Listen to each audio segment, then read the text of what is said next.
Today, let us learn about Dr. Jose Protasio Rizal Mercado y Alonzo Rialonda, simply known as Jose Rizal, and we will explore one of the most debated issues in Philippine history, the retraction controversy of Dr. Jose Rizal. Was Rizal faithful to his principles until the end, or did he retract his writings and return to the Catholic faith before his execution? Let's uncover the story. But wait, before we begin, let me give you some background information about Rizal. Rizal was born on June 19, 1861 in Calamba, Laguna, Philippines. He was the seventh of 11 children of Francisco Mercado and Teodora Alonso. His siblings included Saturnina, Pasiano, Narcisa, Olympia, Lucia, Maria, Concepcion, Josefa, Trinidad, and Soledad. Growing up in a large family, Rizal learned the values of hard work, discipline, and unity. On December 30, 1896, Jose Rizal was executed by a firing squad in Bagumbayan, now Luneta Park in Manila. His death sparked the Filipino Revolution against Spain, making him a symbol of courage and patriotism. Historical background of Rizal's retraction controversy. Before his execution on December 30, 1896, Dr. Jose Rizal was said to have assigned a letter retracting his criticism of Catholic Church and declaring his return to the faith. This document, known as the Retraction Letter, became one of the most debated issues in Philippine history. Key events in chronological order, Rizal's retraction controversy. December 29, 1896, the eve of execution. On the night before his execution, Rizal was visited by Jesuit priests in his cell at Fort Santiago.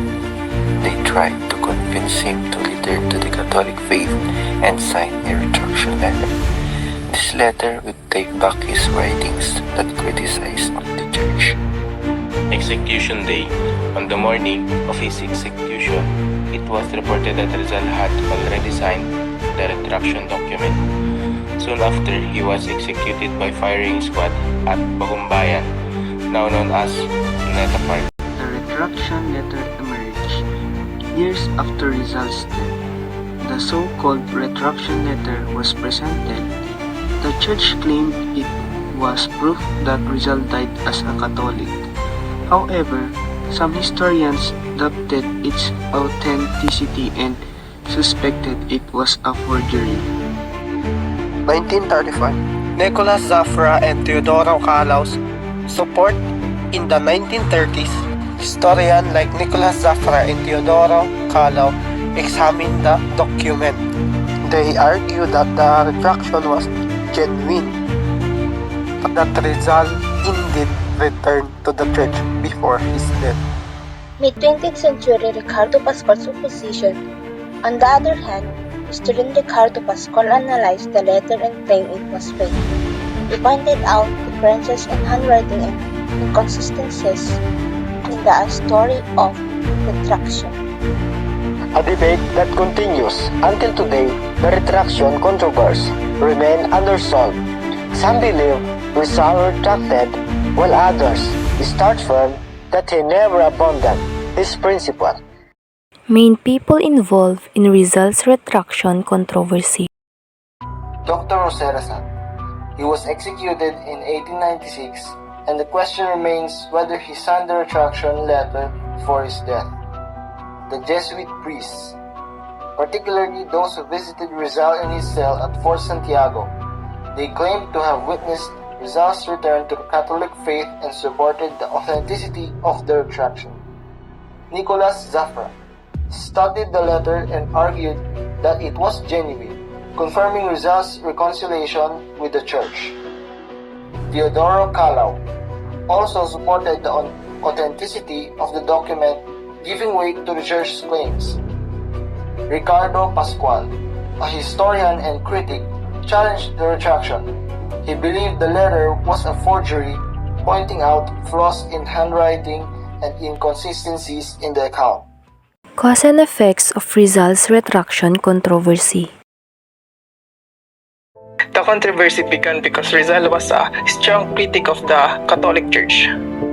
In his novel, Noli Me Tangere and El Filibusterismo, he exposed the abuses of Spanish fairs. Before his execution in 1896, Jewish priests visited Rizal in prison and tried to convince him to return to the Catholic faith. Soon after, a letter appeared claiming that Rizal has signed a retraction of his writing against the church. This is sparked debate because the document directly challenged Rizal's lifelong fight for truth and reform. For the Catholic Church, the letter proved that Rizal died as a Catholic, reconciled with his faith. For nationalists and reformists, the retraction was difficult to accept because it could mean Rizal abandoned his principle at the last moment. For historians, the controversy became a challenge to carefully examine the primary source, handwritten and testimonies. Significance and impact of Rizal's retraction controversy. The retraction controversy is significant because it challenges how we view Rizal's final moments. If the letter was true, it shows reconciliation with the Catholic Church. If it was false, it proves Rizal remained firm in his principles until death. The impact is lasting. It sparked debates among historians, deepened our understanding of how to study primary. Jose Rizal's life reminds us that true heroism is not just in a battle, but in love for knowledge, truth, and country. May we always keep in spirit alive.